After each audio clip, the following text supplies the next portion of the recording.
Bienvenidos a una emisión más de Ideas Geniales, un programa producido por el Centro Ricardo B. Salinas Pliego y por ADN 40. En esta ocasión, Isabel Revuelta, que me Hola, ¿qué acompaña, tal? y yo, hablaremos de una idea que ha acompañado al hombre desde principios de los tiempos: la pintura. Los griegos pintaban sus cráteras y sus ánforas. No se entiende el mundo sin la pintura. No se entendería en absoluto. Y yo creo que el ser humano se empieza a entender cuando se ve representado o ve la representación de otros. Cuando tú vas a las cuevas de Altamira, efectivamente, bueno, que ahora por preservación ya no puedes visitarlas porque hubo una verdadera, se erosionó por el tema de tantos visitantes, pero la están preservando. Hay una réplica al lado. Exacto, o sea, ve a vivir esa experiencia, pero manteniendo el patrimonio original. Gerardo, pero se conoce como la Capilla Sixtina del arte rupestre. No podemos comprender que hombres tan primitivos, hombres y mujeres en esa etapa primitiva, pudieran darle tanto significado a esa cacería, a esos animales que les acompañaban, a ese grupo de otras personas que hacían una sociedad gregaria y lo pueden plasmar. Después hablamos ya del tema de la factura maravillosa y del arte, lo que cada artista le va imprimiendo a esta forma de manifestación. Pero lo que me parece brutal del ser humano es representarse y representar al otro de una manera tan fidedigna, con tanta filosofía y con tanta introspección como son las cuevas de Altamira. Ya había algunas otras cuevas previas donde se dejaba, aquí estuvo fulano, ¿no? De la época prehistórica, la mano, el pie, la huella, dejar registro que estuvieron ahí. Pero figurativamente dar esa representación que encuentras en Altamira es impresionante. Sin duda, Altamira y Lascaux me parecen enormes representaciones de esto que tú muy bien dices, Isabel. Luego, la gente sigue pintando, se pintan los cuerpos, sabemos por muchos testimonios de los tatuajes, hoy siguen, pero estaban en la época antigua. Y luego viene una época en que la parte clásica, en que pintan las paredes, lo sabemos por Pompeya, lo sabemos por las villas romanas. Y luego viene un momento en que todo es rígido, la pintura es hierática, todo es religioso, los santos, las vírgenes, los cristos, todo es rígido, hasta que aparece, y yo creo que la pintura es antes de y después de él. Hablo de Giotto. A partir de Giotto empieza la pintura como hoy la conocemos, una pintura fresca, divertida, amable, donde las personas tienen expresiones. En la época medieval, tú ves los íconos o tú ves las pinturas de esa época. A mí sí me gusta. Sí, pero son de una rigidez asfixiante. Pero Cuando reflejan, ves a Giotto, la Virgen llora, sin duda. el soldado está enojado, Cristo está espantado. Ahí empieza la pintura moderna. No, obviamente, estoy completamente de acuerdo contigo, pero no encuentras en estas representaciones de la Edad Media, yo te voy a decir que me gusta de estas imágenes planas y de estas vírgenes que están completamente serias y con una postura, me parecen que tienen justamente esa riqueza, es otra forma de ver, es otra cosa de representar. No me parecen feas, voy a entrar en un debate que no vamos a terminar nunca. Lo que es bello para ti quizá no es bello para mí y lo vemos incluso, te lo voy a poner hasta actualmente, el arte de las instalaciones. Quizá para ti una instalación de nuestro artista Gabriel Orozco no te parece de la altura de una obra del medioevo, ¿no? De un icono religioso del medioevo con un grabado de oro, etcétera. Todas me parecen que tienen ese genio y esa genialidad del ser humano. Comparto 100% tu opinión, pero yo me quedo con Giotto y con sus sucesores, con sus discípulos. Piensa en el Renacimiento, en los frescos. Mi cuadro favorito es un fresco muy maltratado. De todos los cuadros que he visto, el que más me cautiva, La Última Cena de Leonardo. Era el fresco, pintaban la pared, le ponían cal, le ponían agua, y luego tenían que pintar rapidísimo sobre papel con puntitos, y luego pintaban porque se secaba y ya no podían hacer cambios. Ese cuadro de Leonardo, La Última Cena, cuando Jesús dice a sus discípulos, uno de ustedes me va a traicionar. Y cada uno de ellos dice, ¿y yo? ¿Tú? ¿Será él? ¿Será él? Es un momento fantástico de Leonardo. Antes de Leonardo, los pintores, piensa en Botticelli, por ejemplo, trazaban la figura y luego la iluminaban. Claro. Tú ves el nacimiento de Venus, tú ves la primavera de Botticelli y se ve la línea negra, ves las manos.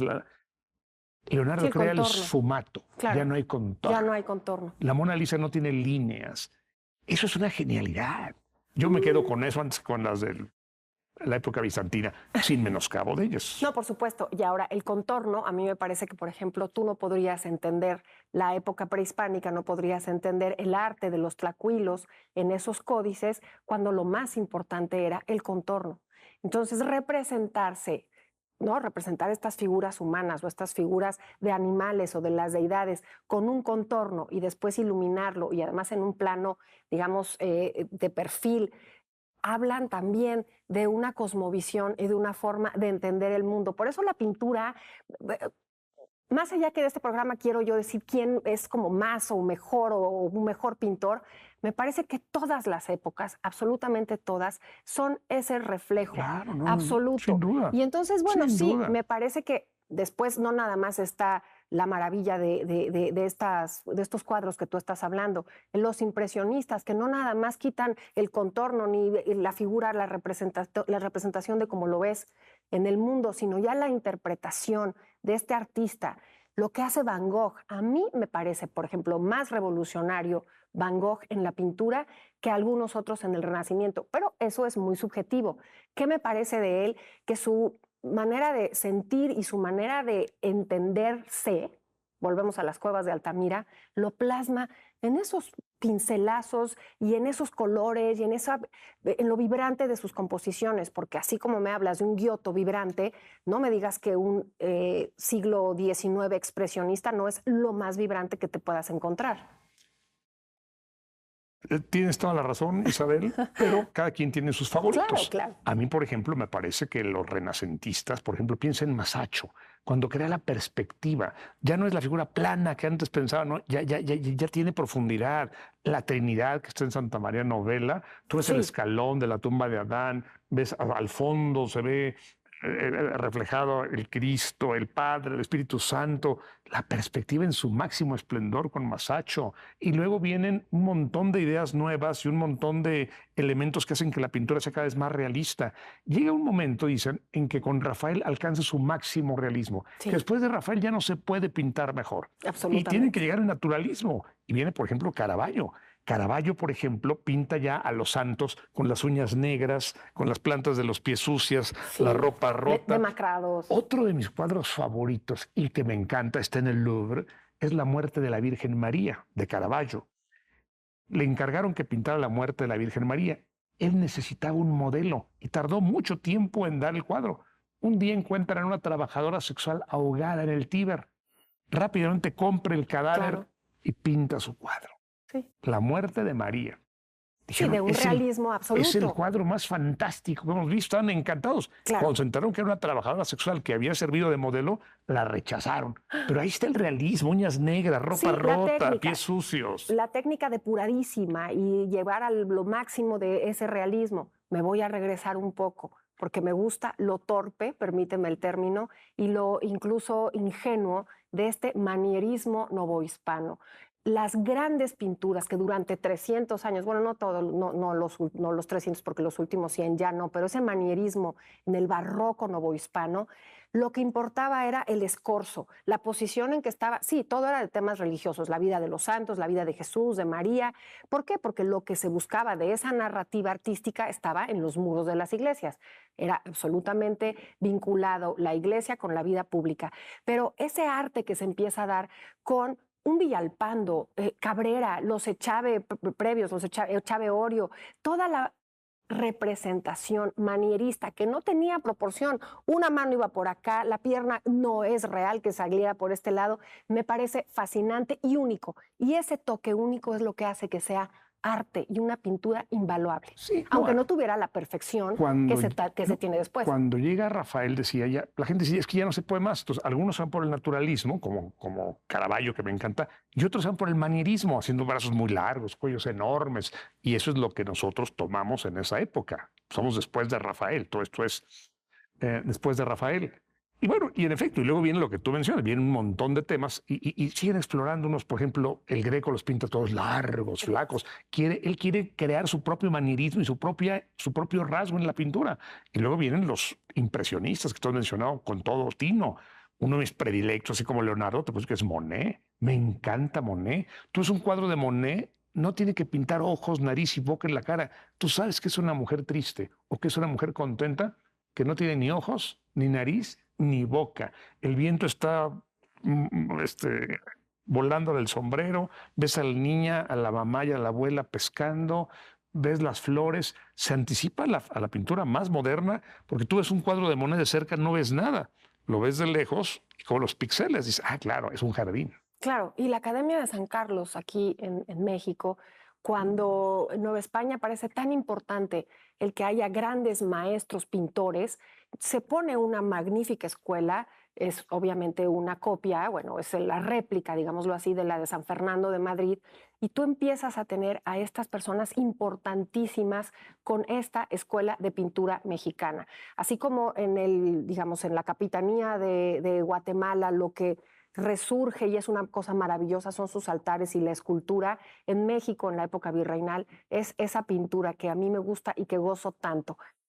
Para terminar con este tema mexicano, cuando la Academia de San Carlos empieza con salirse, vamos a salirnos de los grandes estudios, vamos a hacer paisajes. Tenemos la influencia de Clausel, pero tenemos a un José María Velasco que me parece importantísimo. Ahora nos da nostalgia, pero tú imagínate que él sacó de las aulas de la academia a los alumnos a pintar todo eso que veían, los grandes volcanes, los lagos. Sí, me parece entrañable todo lo que pintaron los impresionistas, estos paisajes maravillosos de los lagos y que son de una factura también muy romántica, pero lo que hace Velasco con el paisajismo también me parece que supera a la pintura de Caballete y no ha entrado con el muralismo. Bueno, es muy difícil hacer comparaciones. Isabel, tú lo sabes, aquí es te Claro. gusta, no te gusta. Sí, sí, sí. A mí me gusta mucho ver la técnica, cómo después del fresco se inventa el óleo, cómo después del óleo viene la acuarela, la revolución de los tubos de ensayo, en que ya el pintor puede pintar afuera, porque tiene la pintura en tubos de ensayo, ya no tiene que prepararla y hacerla y machacarla, ya aprieta y sale la pintura, es una maravilla. Claro. Y luego viene la pintura moderna, y luego la pintura contemporánea, después de los impresionistas vienen los expresionistas, después de la Primera Guerra Mundial, y luego viene el arte abstracto con Kandinsky, que me parece deslumbrante. Y luego ya entro a una etapa en que ya no entiendo, Rothko, siento que me está tomando el pelo. Los narradores y los que venden cuadros, no, señor, usted no entiende, usted es un burro.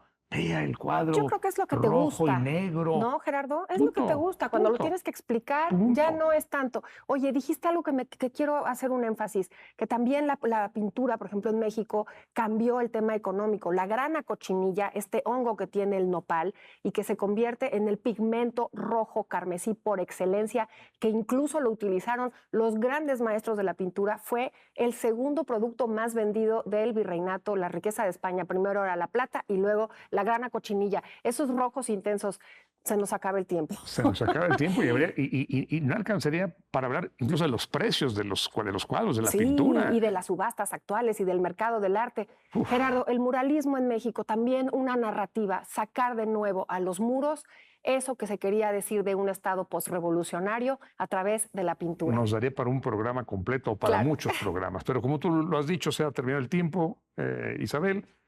Muchas gracias por acompañarnos una vez más en Ideas Geniales, programa producido por el Centro Ricardo B. Salinas Pliego y por ADN 40. Muchas gracias por su compañía.